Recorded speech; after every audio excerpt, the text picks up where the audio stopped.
Hi, hello. I am Dr. Eurydice Moore coming to you with another broadcast, making an announcement that uh, I will be celebrating 20 years in business on Sunday, December 8th, 2024.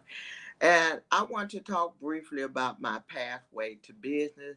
And I want to challenge you to think about getting into business. For those of you that have not gone into business or you've been sitting on the fence, you haven't quite decided whether you're going to do it or not.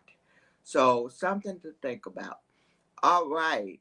Um, my name is Dr. Eurydice Moore, and I'm the sole proprietor of Eurydice, and also the executive director of Eurydice Community Outreach Project, affectionately known as ECOP.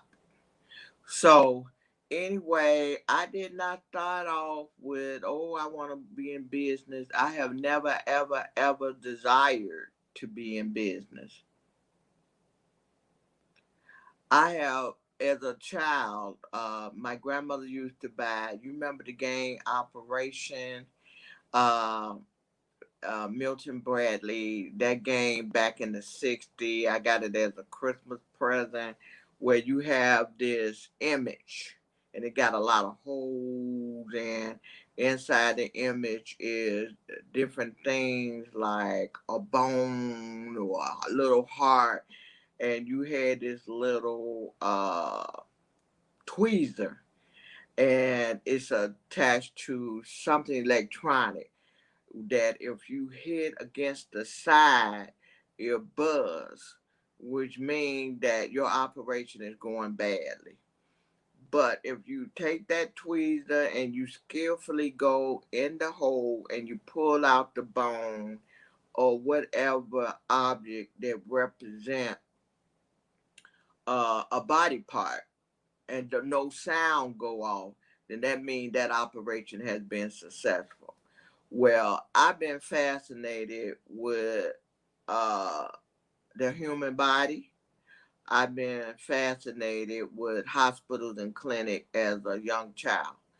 And then I would go on, and for Christmas, my grandmother Annie would buy me a doctor bed, a toy doctor bag, and inside would be a little container with candy that looked like little pills, and a stethoscope, and a play syringe, um, and then other little things where I could practice being a doctor.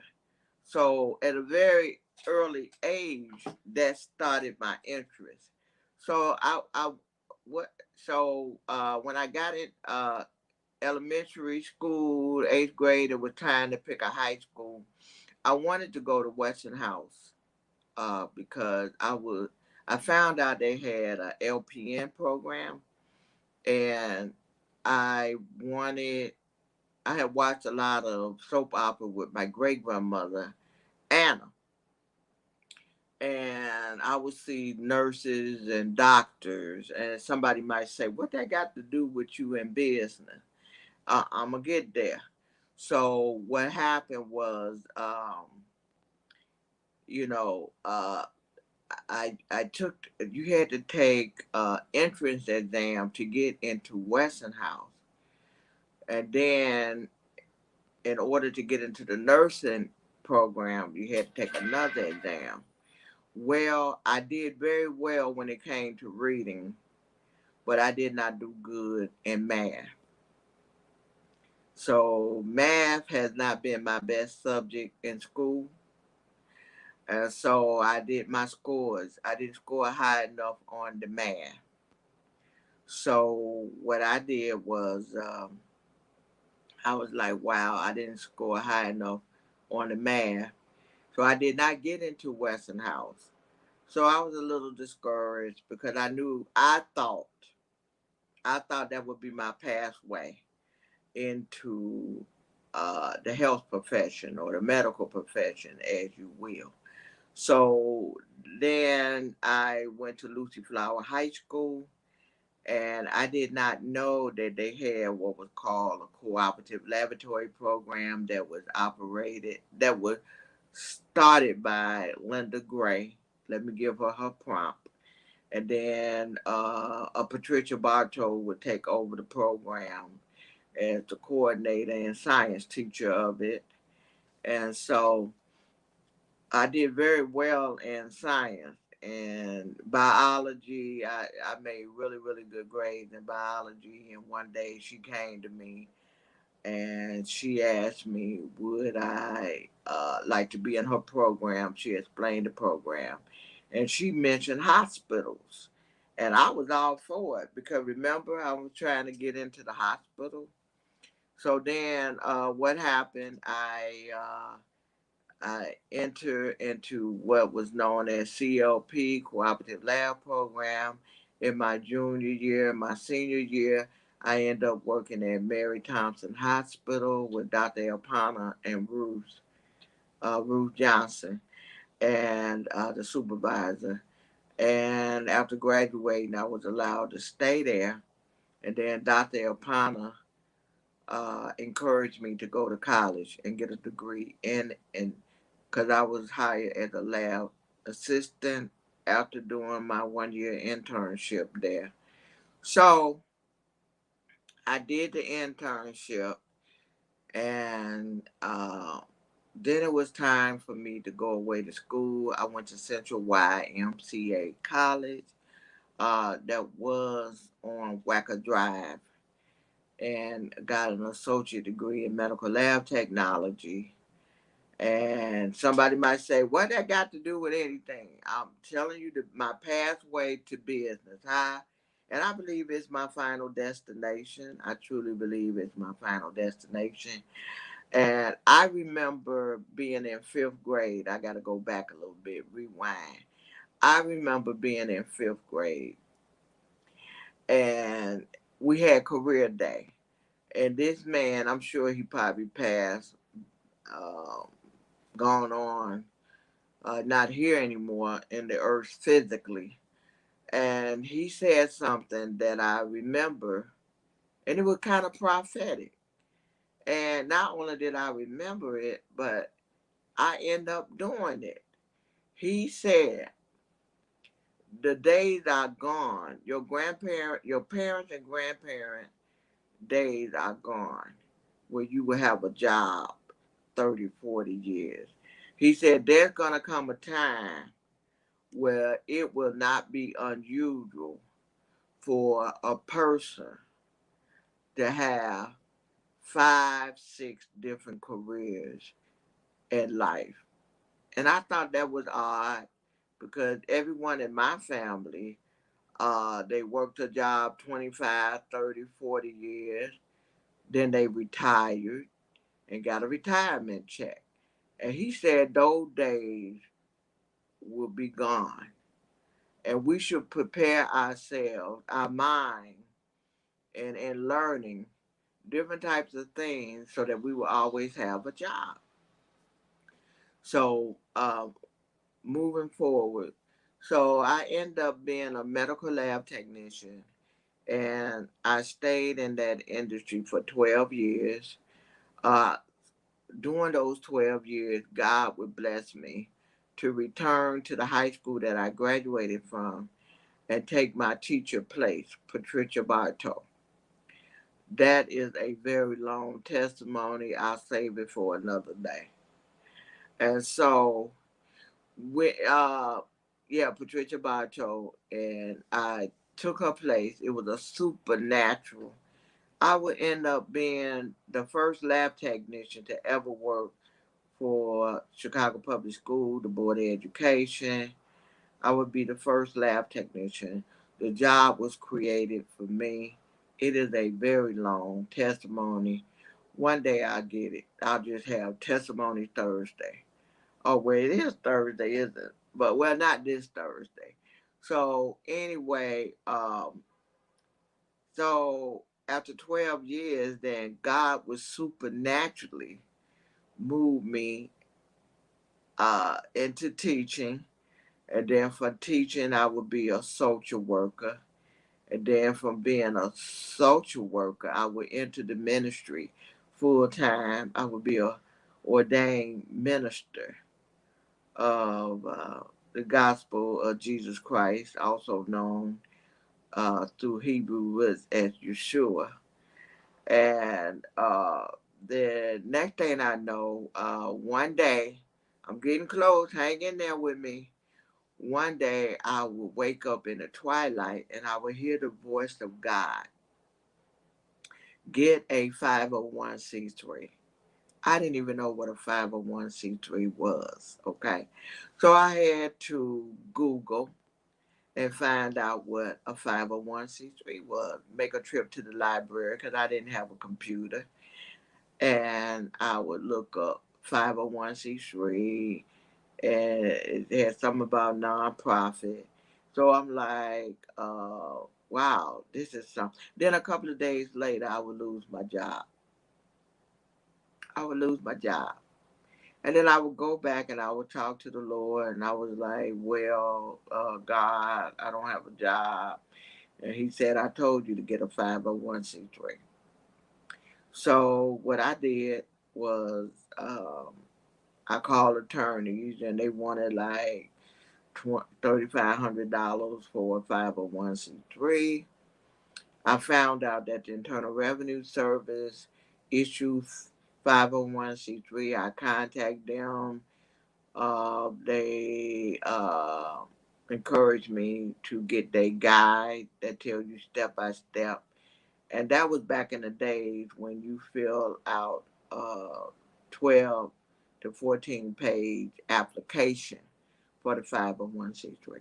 Now the 501c3 are done online and about 5 pages, and they are sent electronically where you had to mail them off. So then I'm like, okay. So I did the long version of the 501c3, submitted. Back then, it was only $150 to have a nonprofit. So I paid $50 with the state of Illinois to be recognized as a nonprofit, to have a nonprofit incorporated. And then the 150 with the Internal Revenue Service. So no, I take that back. That had to be about $25 with Secretary of State. Then later on they would go up to 50. And then the 150 with Internal Revenue Service. So I ended up out of pocket 175. Started a nonprofit. Then people would find out I would have a nonprofit, and the background of it was educational services. And then people would be like, well, I want one, I want one, I want one. Just like children, when you see them with a popsicle and then a kid come around and they want it too. I want one, I want one, I want one. So, so that's how I ended up in business. People started asking me to help them get their 501c3. And so I would pray, and then I'm like, okay, God, I got these people that want 501c3. What do I do? Where do I go? Where do I set up shop? Do I go on Michigan Avenue? Do I rent a suite? And I heard him very clearly say, use what you got. I'm like, use what I got. And what I had was a kitchen table, a couple of chairs, a legal pad, a pen, a cell phone. That was it. That was all I had when I went into business. And a lot of people feel like you got to have so much to get into business. No, get started. Use what you got. And I was very disappointed that the Lord would tell me that. And so I asked him again, and where's the money for this business? Use what you got. He would repeat. And then he said that as you move forward, I will smear you with my anointing. And as you walk forward, you will be a magnetic force, and things will be attracted to you as you go. And I tell you, the Lord has been faithful these 20 years. 20 years. I have a home based business, and I had the option I could do get an office or a co-space, or but right now he has not led me there. I'm home based, and this year we'll be celebrating 20 years in business. I started off with Safe Haven Community Skills Center, and then shut that down, and then you really see more an associate was born, and then I changed the name to just Eurydice, and we're probably going through another name change in 2025. And so Eurydice is a certified MBE, WBE consulting firm. I'm into business development, helping people with business startup, whether you're a non-for-profit or you want to do a for-profit, whether you want to have a nonprofit with the 501c3 status, or you want a LLC, DBE, and I work closely with associates that I can refer you to also at work too as well. And I have referrals. And then myself and my team, we personally do work. So you really see, so I told you we are certified, we are recognized by the government. So what services are offered? Consultation. This is, and I give free consultation. This is the opportunity for a free 15-minute consultation with me where you tell me about your project. And I will let you know if it's feasible, is it fundable? And feasible, fundable. That's it. Is it feasible? Is it fundable? I will tell you if you need to go back to the drawing board. I will tell you that's not going to fly. You need to come up with something else. I would let you know the trend, if there's funding out there for what you want to do. So if you want to get a free consultation with me, my information is going across the board. And I want to encourage you to like this video, share the video, hit the notification bell, subscribe so that you can be in contact with me. And I have a library, non-for-profit library where you can go and get the material that you need. Because after you get the 501c3, where do you go from there? So you get all of that in the consultation. Then I help you become incorporated with the state that you are located in. Then I help you with your bylaws. And then with the 501c3 process. It's all a process. I also provide grant writing service. I have been writing grants since 1985. And I will share a video on that, how I got into grant writing. I've written grant for businesses, for jobs that I had. And then in 2016, I started a business on the advice of a friend to provide a grant writing service. And that's what I do. I provide grant writing. And the grant writing service is grant consultation, Specifically, we'll talk about different grants if there's anything out there for you. Then I also, for those that already got grants and you want me to look at it and assess your organization to let you know if you are eligible to apply for that grant, that is called a grant review. Then grant research, where I look up grants for you. I look up 5 grants for a nominal fee and give you the report on what has been found.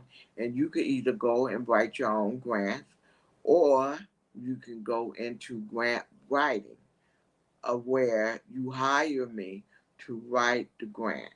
Can I guarantee a grant? No, I can't guarantee the grant. But my job as a grant writer, you hire me at that capacity, is to put together a quality grant to be reviewed. No grant writer can guarantee that you get the grant. It is the funder that determines who they're going to distribute the money, who they're going to select for the grant award, not me. So I have that. And I have created a win-win situation with the grant writing service. And I will talk about that in a video. Matter of fact, let me make a note. Because win with grants. I want to talk about win-win with grants. So I'll make a note of that. Let me see. And I said I want to do a video on how.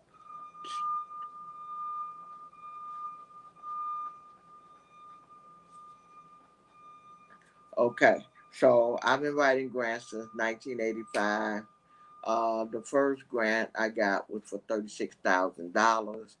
I was hired to do that cooperative lab program at Lucy Flower Vocational High School. Okay, so I got the grant writing service, and the next service is very, very popular, and it's been funded for the past 20 years. The first year was funded by the City of Chicago Chavez grant in 2022, and I did an online free grant application workshop where I taught people how to do their own grants. Then in 2023, a group of business people, myself and my daughter, and a Kathy McCurr and a Gwen McLeod, we pooled our money together so that the workshop could be offered for the 2023 year. And then for 2024, Walmart, through their Community and Economic Development grant, picked us up so that we could offer this free online grant application workshop, learning how to apply for small grants 50,000 and under. So I have took you on my journey, and this is where I am now. I am in business, and I'm launching a program in the near future where we will cover government contract.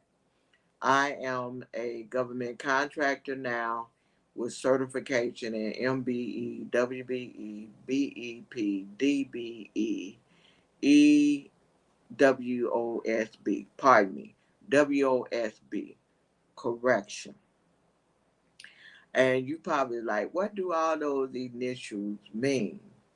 Each one of them are a certification to acquire contract from the government, whether it's city, state, county, or on the federal level. And you can look up those, you could Google each one of those abbreviation, or you can wait for me to teach that class. And the introductory one will be free. I'm signing off as Dr. Eurydice Moore. Thank you for tuning in. I look forward to you contacted me for the free uh, 15-minute consultation with me. I took you on my journey. This is our 20th year in business. If you like to be a sponsor for an upcoming event, which is Sunday, December the 8th, then feel free to contact me. And I'm just asking for a $20 sponsorship, which signify 20 years in business. So thank you for tuning in. God bless.